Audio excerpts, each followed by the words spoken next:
You wrote a song for a wrestler. Dude, I'm happy to chat your era of wrestling. Yes, I did. Yes, under the name Channeled. But I've written Under actually a channels. few. I've written a few of them. I've got a whole bunch, and I don't know how many still use them. But yeah, I was right. Yeah. That's Anyway, so, carry on. That's Carry on. what was his name? The one I saw in her, was it Jay Rilla? Jay Rilla, man. I Yeah. tell you what. So I used to referee for IPW, which is a local company in New Zealand, and man, they're massive. They're doing so well now. The production is insane. It's great.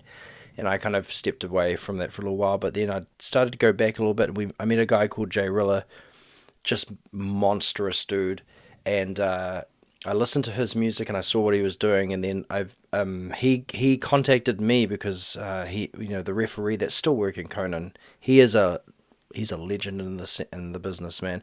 He suggested, hey, you can contact this guy.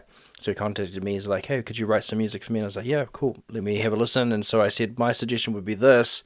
And I sent him that, which was essentially I was trying to make it sound real low, like Meshuggah, like it's drop F.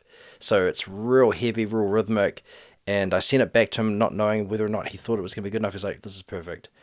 I was like, great. So then I got a friend, James, who is in a New Zealand band called Lilith.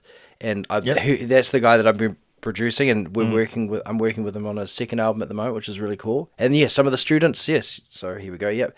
So students that I did teach, I've been working with on this album as well. The guitarist Zach Diamond. But anyway, I digress. So I sent him back this, and then he loved it, and then I finally went to go and see it when it was debuted live in December. I think it was called Nightmare Before Christmas was the show, and he had just taken on a guy called Jamie, and Jamie was a big dude, man. Like, it's a show, it's a soap opera that's performed live, right? So this guy is massive, but the fact that Jay Rilla came out and like beat him real quickly was a big momentous occasion. So his music, when it hits, it was a different version to how it was, but it kind of almost had some familiarity to it. I kept some stuff there that people could hear. But man, it was nothing cooler than seeing him like march through the arena, through the hall, just to be honest now, through the hall, but it was like an arena, to the music playing through a massive sound system. Yeah, that's me. It's just must make you feel like $1 million is that guy, but it was neat to hear that and people reacted. So yeah, I love that stuff, man. Yeah, that's I love writing wicked. that stuff. Yeah, that's wicked. So you say you used to riff wrestling. Yeah, if I had, I mean, who knows? But yeah, I would have loved to have been able to perform as a wrestler for sure, but I just don't. At the time, I wasn't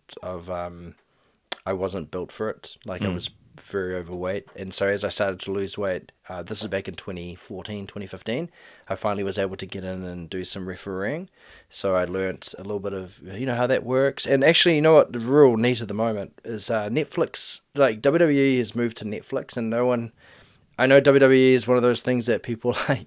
Wrestling is, you either like it or you don't. Yeah. But those that do like it, we understand it's a business. It is a business. It's a story. It's Yep. an entertainment entity. 100%. Yeah, of But course. I would say the one thing that wrestling fans have, those true wrestling fans, nothing reveals more about how fake somebody is in the ring when they're there than us as wrestling fans detecting it. You can always tell someone who is there but isn't. Yeah, how do you explain that? It's kind of like if someone gets in the ring and they don't own their character, we can tell. Yeah. That. If they own their character, we're with them. I see. But once the match is over, once it's all done, they're just that normal person again.